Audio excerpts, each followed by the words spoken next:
This is a rundown video on everything you're going to need to 5-speed swap your OBS Ford.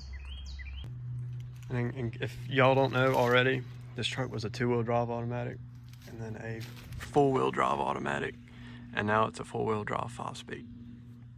I ended up going with the M50D because it was cheap and it was easy to do, and I don't tow too much other than like the boat occasionally in the summertime, but I mainly just daily drive, so the M50D it's perfect for me.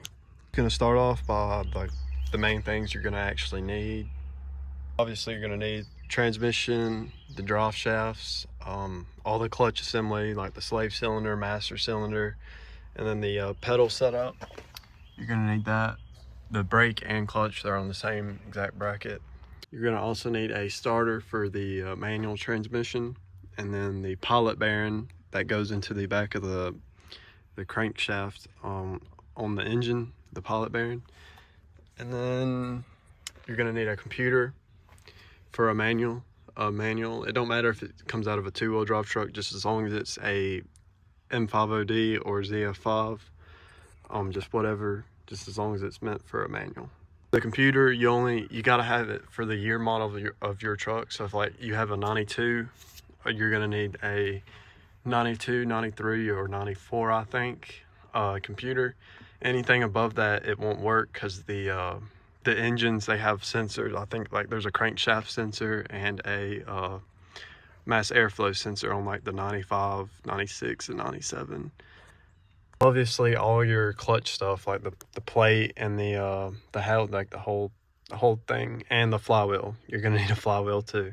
You're gonna need the transmission wiring harness as well as like the right computer, like I said, and then the flex plate that goes in between the engine and transmission. Because if you use the automatic, I'm using the automatic, it scrubs though, like, so I had to cut it like near the starter at an angle and then like bend it out. It's hard to explain, but I made it work. But next time I pull this transmission out for whatever reason, I'm gonna put the manual flex plate in. And you're gonna also need the transmission cross member for the auto manual. You're also gonna need the transmission tunnel hump, or whatever it's called. It's like a little, it just raises the tunnel up. And you're gonna have to cut out like a big hole.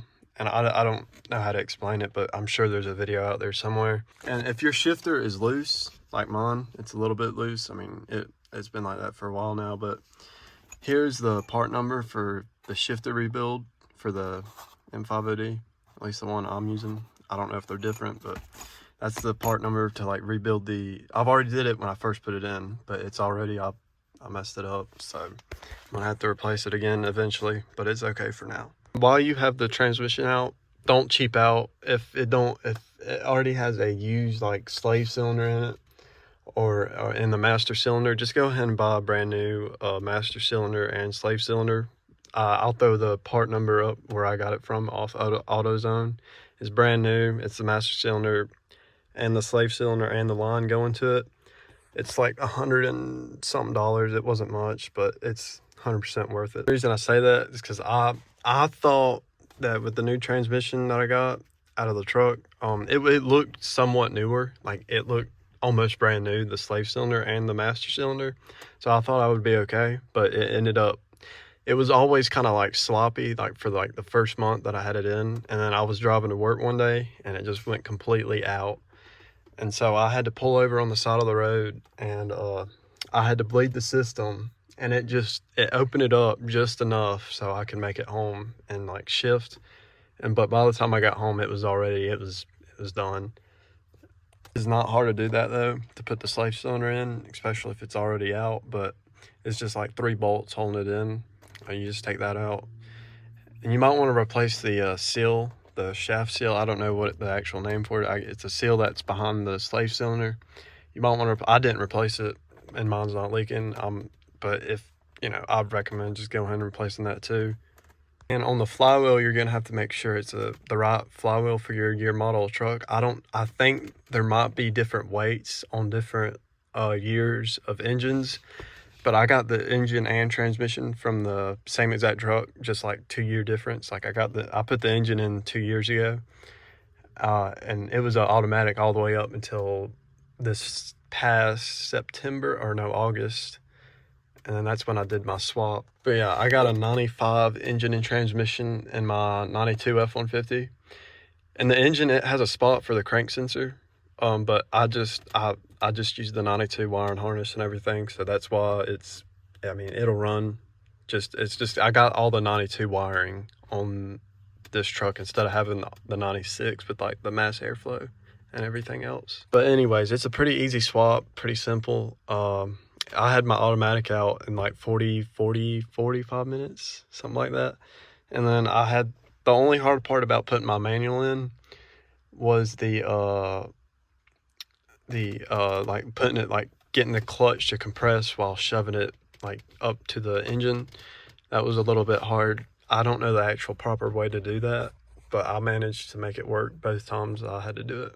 And the transfer case, it will, like from your automatic, if you use your automatic transfer case, it will bolt up to the manual transmission, or at least I know the M50D, it will bolt up to it, and I just ended up using it. I had no issues. Everything, I've put about 6,000 miles on this transmission, and it's done really good. I ain't had no issues other than the slave cylinder where I had to pull everything back out. But I believe that's everything you're gonna need. I'm gonna go back through and make sure I listed off everything. So if I missed anything, this is just like the final parts list I'm gonna give out right now. So transmission, the drive shafts, transmission cross member, and the computer, and all the wiring and the pilot bearing that goes into the back of the crankshaft, the pedals, and the transmission tunnel thingy. And then I think that's it. If I missed anything, just comment below and ask, but I believe that's all. Thank you for watching.